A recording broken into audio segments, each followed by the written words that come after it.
Hi, it's John Braddock and Mike Gorski with the September Health Focus video. How are you, Mike? Fantastic. How you doing? Very well, thanks. Cool. Hey, some good weather. It's September. I know we were looking for a topic to discuss with our viewers this month, and you came up with a great one. So why don't you go ahead and tee it off? Sure. So, I was just looking through, what are some nutrition-focused days of the month of September, and Celiac Awareness Day is September 13th. So I wanted to go through what is celiac disease, and then what are some other things that might be related to it that are kind of hot topics right now in the world of nutrition. Well, for our viewer, for those that might not be aware, this is the whole gluten thing. Gluten-free diets and fads and those type of things. And I have a couple of friends who have told me they have the celiac disease. Mm-hmm. And, they have gluten-free items they order at restaurants. In fact, place where I play golf, they actually have some gluten-free beers that they have after golf. Yeah, it's definitely a huge area of nutrition lately. So celiac disease is an autoimmune disorder where people's bodies cannot actually digest the protein gluten, which is found in wheat, rye, and barley. And it causes an extreme reaction in the small intestine and can be really ugly. But with that being said, there's a lot of people who eat gluten-free because of supposed health benefits of eating gluten-free, weight loss, less inflammation, that kind of stuff. And like you said, everything is gluten-free nowadays. Gluten-free beer, a lot of the ciders, hard ciders, are hot right now because they're gluten-free. That makes sense. Well, how does, if something, and I understand, the disease and creates problem in the small intestine, as we were talking about and I looked, 1 in 100 people is the statistic, which explains why there's a smaller section probably at the grocery store of the gluten-free products. What about if, I do not thankfully have celiac disease. But what if I say, well, I want to try some of this gluten-free stuff? Is that a good idea or maybe not? I mean, it can and it can't be. A lot of the products, they've come a long way, I can tell you that.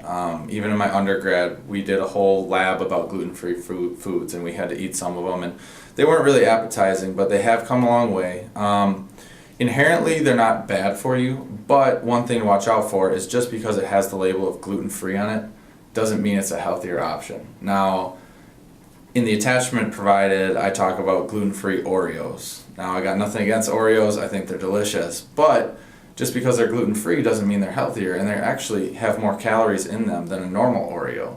So for someone who's looking to lose weight, it's gluten-free, but a calorie is a calorie, and calories still matter in the end when weight loss is a goal. Absolutely.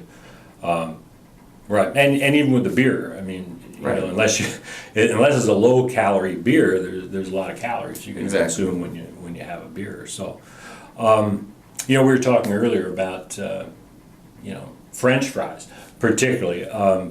Interestingly enough, September is National Potato Month, and you talk about the items that gluten is found in. They're not found naturally in potatoes. Potatoes are free. Yep. So potatoes naturally are gluten-free. Gluten is wheat, rye, and barley, as I said earlier, and it's the same thing. Is French fries aren't really thought of a health food, regardless of if they're gluten-containing or gluten-free.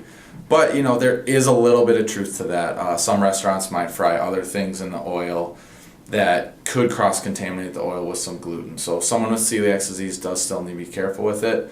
But that doesn't make gluten-free French fries a free pass for someone who's looking to eat a little bit healthier. Makes sense. Mm-hmm. Okay, and I guess as always we've got an attachment. Good information, as always. The best part of any kind of weight loss is exercise. Yeah, finding that balance between exercise and diet. Be as active as possible. And like I said earlier, it really comes down to calories. I mean, you can get pretty nitpicky with different ideas and different time to eat foods and, should I omit this kind of food or should I go gluten-free and that? But really the best place to start is move more and eat less calories. Sounds good. Wonderful advice as always. We'll see you all in October, and thanks again, Mike. Thank you.